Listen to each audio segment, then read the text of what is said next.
high in the tallest oak of Sunny Meadow Park, lived Squeaky the Squirrel, a creature of boundless energy and an obsession with nuts. Squeaky the Squirrel had a magnificent, bushy tail that twitched and curled with every thought. His fur was a handsome reddish-brown, and his eyes were bright and alert. Squeaky the Squirrel spent his days leaping from branch to branch with breathtaking agility. The main purpose of Squeaky the Squirrel's acrobatic displays was the relentless pursuit of nuts.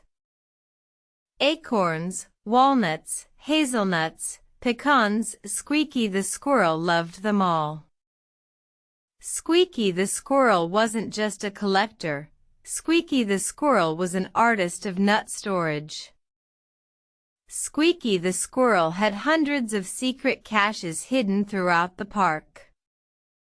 Some nuts were buried at the roots of specific trees, others tucked into knotholes, a few even under loose paving stones. Squeaky the Squirrel had a mental map of every single hiding spot. Or so Squeaky the Squirrel thought. One crisp autumn morning, as golden leaves rained down, Squeaky the Squirrel decided it was time for the great nut audit. Squeaky the Squirrel wanted to ensure all his precious nuts were safe and sound for the coming winter. The squirrel elder, a wise old squirrel named Professor Nutsy, often said, "A well-stocked winter is a happy winter." Squeaky the Squirrel started with his favorite cache, beneath the grumpy-looking garden gnome. Squeaky the Squirrel dug expectantly. Empty. CHRRRK? Squeaky the Squirrel chattered in surprise, his tail giving an indignant flick. Squeaky the Squirrel rushed to another spot, a hollow in the old willow tree. Empty again. Panic began to set in. Squeaky the Squirrel darted from cache to cache. The prized walnut collection near the park bench, gone. The secret stash of hazelnuts by the fountain, vanished. It was a disaster. A catastrophe. An apocalypse. Squeaky the Squirrel sat on a branch, his bushy tail drooping, a rare sight. "All my work," Squeaky the Squirrel mumbled to a passing ladybug, "all my beautiful nuts, gone."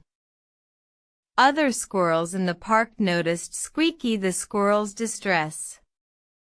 There was Penelope Pinecone, known for her meticulous burying techniques, and Barnaby Bark, who could crack any nut. "What's wrong, Squeaky the Squirrel?" asked Penelope Pinecone, her whiskers twitching with concern. Squeaky the Squirrel explained the mystery of his disappearing nuts. Professor Nutsy, the squirrel elder, overheard the commotion and ambled over, his movements slow but deliberate. Professor Nutsy pondered, stroking his chin whiskers. "A curious case indeed." "Did you mark your caches, Squeaky the Squirrel?" Professor Nutsy asked. "Did you use memorable landmarks?" Squeaky the Squirrel insisted he had. "The gnome. The willow. The bench. How could I forget?" "Perhaps," Professor Nutsy suggested gently, "your memory is not as infallible as your appetite, young Squeaky." Squeaky the Squirrel felt a bit offended, but also a tiny seed of doubt. He had buried so many nuts, in so many places. Could he have forgotten some? Or mixed them up? "Let's retrace your steps, Squeaky the Squirrel," said Barnaby Bark. show us where you think you buried them." So, Squeaky the Squirrel led the group on a tour of his supposedly plundered caches. At the grumpy gnome, Penelope Pinecone sniffed around. "Squeaky the Squirrel," Penelope Pinecone said, "are you sure it was this gnome? There are 3 gnomes in this garden." Squeaky the Squirrel blinked. 3 gnomes? He'd only ever paid attention to the grumpy one.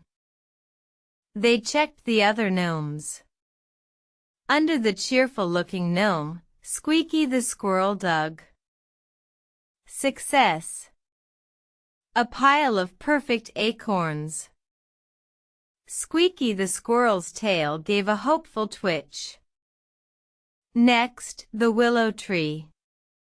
"There are many willows by the pond, Squeaky the Squirrel," Professor Nutsy observed. "And their roots all look rather similar after a rainfall." Squeaky the Squirrel, feeling a bit flustered, tried to remember any distinguishing features. Barnaby Bark, meanwhile, had started tapping on different willow trunks. "This one sounds hollower," Barnaby Bark declared. Squeaky the Squirrel investigated the knothole in that willow. "His hazelnuts. Safe and sound." The pattern continued. The park bench Squeaky the Squirrel remembered was actually the blue park bench, not the green one. The fountain was the one with the chipped cherub, not the perfectly intact one. It turned out Squeaky the Squirrel hadn't been robbed at all. Squeaky the Squirrel had simply been a bit disorganized in his mental mapping. Squeaky the Squirrel had been so focused on the act of gathering and burying, he hadn't paid enough attention to the precise details of where. "It seems, Squeaky the Squirrel," Professor Nutsy chuckled, "that your symphony of 1,000 nuts was a little out of tune with your memory." Squeaky the Squirrel felt his cheeks grow warm under his fur. He felt rather foolish. "Don't worry, Squeaky the Squirrel," said Penelope Pinecone kindly. "It happens to the best of us, especially when there are so many wonderful nuts to collect." "The important thing," added Barnaby Bark, cracking open a rediscovered walnut for Squeaky the Squirrel, "is that your winter hoard is safe." Squeaky the Squirrel, munching on the delicious walnut, felt immense relief and a little humility. Squeaky the Squirrel realized that being energetic and a good leaper wasn't enough. A good squirrel also needed to be observant, methodical, and perhaps even make little mental notes. Or even better, as Professor Nutsy then suggested, perhaps use a system, young Squeaky. Different types of nuts near different types of trees, for example. Squeaky the Squirrel's eyes lit up. A system. That sounded wonderfully organized. From that day on, Squeaky the Squirrel became not just an enthusiastic nut collector, but a more mindful one.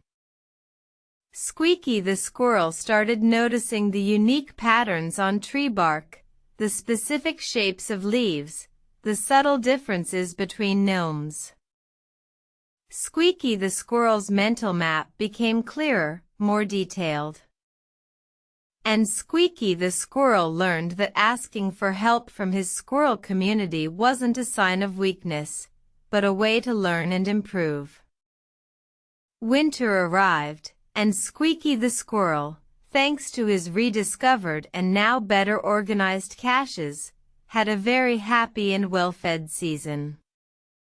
Squeaky the Squirrel still leaped and chattered with boundless energy. But now, there was a new layer of thoughtfulness to Squeaky the Squirrel's actions. Squeaky the Squirrel understood that every jump, every burial, was part of a larger, more intricate plan. The symphony of 1,000 nuts was finally playing in perfect harmony with Squeaky the Squirrel's memory and the wisdom of the squirrel elders. And Sunny Meadow Park was filled with the happy chatter of a squirrel who had learned that even the busiest among us need to pause and pay attention to the details. Squeaky the Squirrel even started helping younger squirrels learn better caching techniques. Sharing knowledge, Squeaky the Squirrel discovered, was almost as satisfying as finding a perfect acorn.